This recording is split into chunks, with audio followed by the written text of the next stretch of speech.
Professor, eu fiz adubação lá, mas parece que não teve efeito. Tem algum motivo para isso? Essa pergunta que a gente vai estar respondendo na aula de hoje.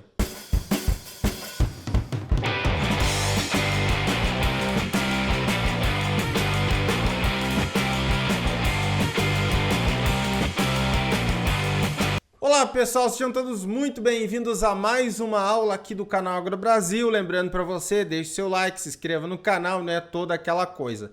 Se você atende produtores rurais ou se você tem uma área comercial, me acompanhe até o final da aula de hoje, porque o material tá muito legal. Vamos lá então, vamos começar já? Primeiro de tudo é solo ácido. Se você tiver um solo ácido, provavelmente não adianta você comprar adubo, não adianta investir em adubação, porque não vai ter efeito, certo?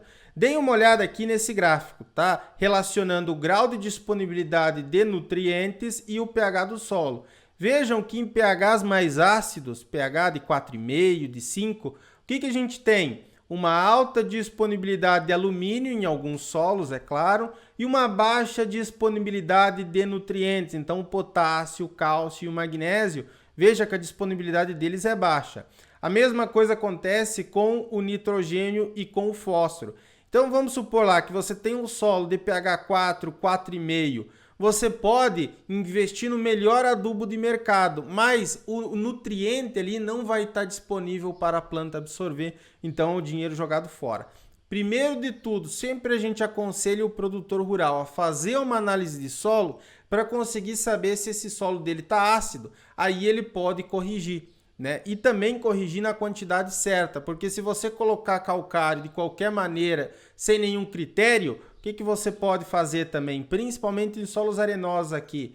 O pH subir demais, então partir para 7, 7,5, e aí você tem problema também com baixa disponibilidade de micronutrientes. Em alguns casos mais sérios pode ocasionar também uma indisponibilidade de fósforo. Mas veja que o solo deve estar equilibrado, não pode estar nem muito ácido, nem muito básico. Então o alumínio aqui, como eu falei para vocês, é um elemento tóxico, ele diminui o crescimento radicular, tem uma outra aula aqui no canal também que eu explico isso. Algumas culturas agrícolas são mais sensíveis, como é o caso do feijão, o caso do milho, né?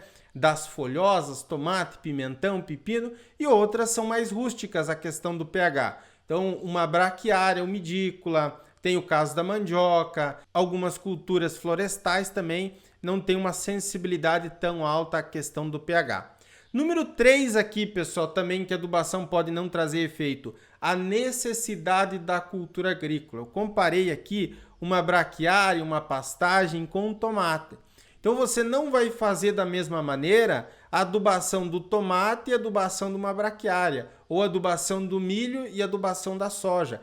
Cada cultura agrícola tem necessidade específica. É a mesma coisa que você dá a ração do cachorro para o gato, ou a ração da galinha para a cabra, para a vaca. Não é a mesma coisa. Cada cultura agrícola tem a sua peculiaridade e a gente deve considerar isso. Tem culturas sim que são muito rústicas. Então se você, eu tenho que jogar lá um formulado padrão aqui na minha braquiária, eu tenho que jogar um formulado padrão aqui na mandioca, vamos supor. Você pode estar jogando dinheiro fora porque a cultura não responde à aplicação daquele nutriente. Por isso que é importante fazer uma recomendação de adubação, né? Entender o teu solo para não jogar dinheiro fora. Hoje um saco de adubo está custando aí em muitos casos R$300, né? Se você for colocar lá um produto que não traz efeito, que não é necessário, você perdeu R$300 em um saco, em 10 sacos R$3.000. Então é fácil às vezes para o produtor gastar R$10.000 que ele não precisava gastar, né? O caso aqui que eu coloquei nitrogênio para a cultura da mandioca. Como vocês sabem, a gente recomenda aqui adubação para as culturas agrícolas para os produtores da consultoria e sempre aparece recomendação de adubação para mandioca. E a cultura da mandioca não é, digamos assim, tão exigente em nutrientes. Você precisa colocar uma boa quantidade de fósforo, né? Uma quantidade legal também ali de potássio, dependendo do caso, para produzir bem. Mas agora, de nitrogênio, não traz tanto efeito. Várias literaturas e pesquisas indicam isso. Mandioca não precisa de tanto nitrogênio. E aí eu entrego a recomendação para o produtor e ele me fala, Nossa, Jonathan, mas só isso de adubação? Não precisa de ureia, não precisa, né? Só isso que eu preciso colocar? Sim, e você vai conseguir produzir muito bem. Então a gente tem que quebrar também aquela mentalidade que para produzir bem tem que colocar um monte de produto. Não é bem assim, a gente deve manter um solo equilibrado. Em algumas culturas a gente deve manter uma adubação bem detalhada. Então eu coloquei para vocês 2 exemplos de planos de adubação. Uma para a cultura do tomate e outro para a cultura do milho, né? Isso aqui são exemplos reais do que a gente recomenda na nossa consultoria. Então veja aqui para o tomate, o que a gente recomendou para esse produtor, né? Para a fase de produção: nitrato de potássio, sulfato de potássio, né? Pensando aqui também em enxofre, ureia, nitrato de cálcio, pensando em cálcio para o tomate, que é importante, sulfato de magnésio, sulfato de zinco, sulfato de manganês e ácido bórico. Só que isso aqui é uma situação para produzir 100 toneladas por hectare de tomate, um híbrido de alta produtividade. Agora aqui para a cultura do milho, na base 8,28,16, ureia e cloreto de potássio. Uma segunda opção para cobertura, né, para adubação de cobertura no milho, seria o 30,015 e ureia. Né? Então veja que dependendo da situação eu posso montar uma adubação um pouco diferente, não deve ser padronizada. E obviamente se o tomate de alto potencial produtivo eu não levasse em consideração o cálcio, o enxofre, o zinco, micronutrientes, eu poderia ter uma redução de produção, em alguns casos até sintomas de deficiência ou redução de qualidade de fruto. Número 2 aqui, pessoal, adubação padronizada. O que é essa adubação padronizada? Eu canso de ouvir produtores chegando para a gente na consultoria e falar: aqui na minha região todo mundo faz da mesma maneira. Vai plantar, por exemplo, batata. É tantos sacos de tal adubo. Vai plantar o tabaco, tantos sacos de tal adubo. Milho, tantos sacos de 8,28,16, né, de 8,20,15, do 16,16,16. Então, em muitos casos, essa adubação que tu está colocando aí, você vai estar jogando dinheiro fora sim. Ou seja, porque você está colocando mais do que é necessário ou menos do que é necessário. Em vários casos, isso a gente já verificou. O produtor tinha uma análise de solo com pouco fósforo, colocava adubação padronizada, por exemplo, cultura da soja, faltava ali, às vezes 20, 30, 40 quilos de fósforo, ao invés dele conseguir alcançar uma produtividade de 80, 85 sacos, que seria o potencial da cultivar dele e do solo dele também, ele alcança 60, 67, 70 sacos. Perdeu 15 sacos só por uma questão de ajuste de fertilidade que era completamente possível ser feito desde que a gente analisasse isso antes do plantio, com análise de solo e recomendação de adubação especificamente para aquele solo. Então o solo equilibrado é a chave do sucesso. Eu canso de falar isso aqui no canal. Não é colocar determinado produto que vai fazer a diferença. Você tem que pensar em 2 coisas. Gravem isso que eu vou falar. Adubar o solo e adubar também a cultura agrícola. Adubar o solo, como que eu faço isso? Através da adubação verde, utilização de produtos orgânicos como cama de frango, esterco de bovino, esterco de suíno. Melhorar a matéria orgânica, você vai estar adubando o solo. E adubar, é claro, também a cultura agrícola, com produtos de alta solubilidade, com produtos corretos, né, para aquela produtividade que a gente está esperando. Não é a mesma coisa adubar antigamente um milho que tinha capacidade de produzir 4 toneladas por hectare e adubar hoje um híbrido de milho que tem capacidade para produção de 14, 15 toneladas por hectare. É completamente diferente. Quando você faz uma análise de solo, você verifica isso. O que está baixo, o que está alto, aonde que você pode economizar quando tem um alto nível de um nutriente e aonde você deve investir um pouco mais, que você tem um baixo nível de nutriente. E também onde que você pode corrigir quando você tem um solo novo, um solo que nunca foi adubado, um solo que precisa ser melhorado também.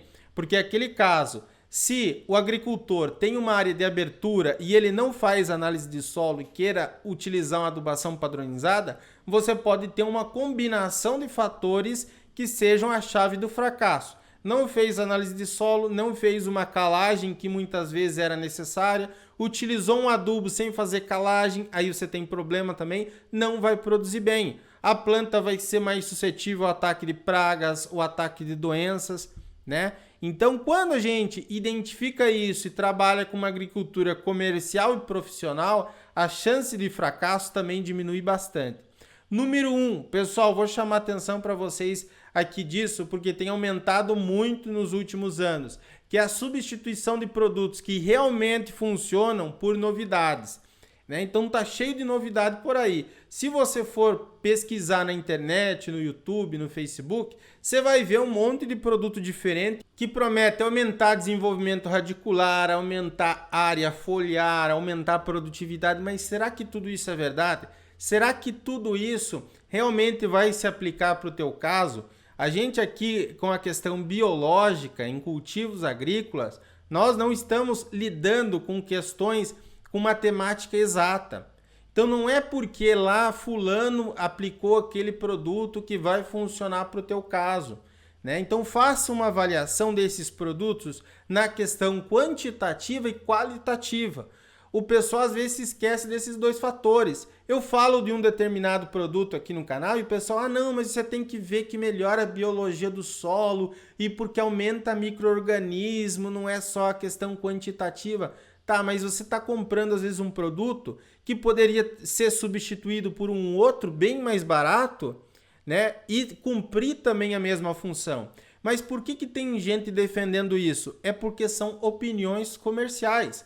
Então tudo bem que você venda um produto e tenha opinião comercial sobre ele. Obviamente, cada um defende o que é seu, certo? Mas para quem é consultor técnico e para quem é produtor rural, deve fazer essa avaliação.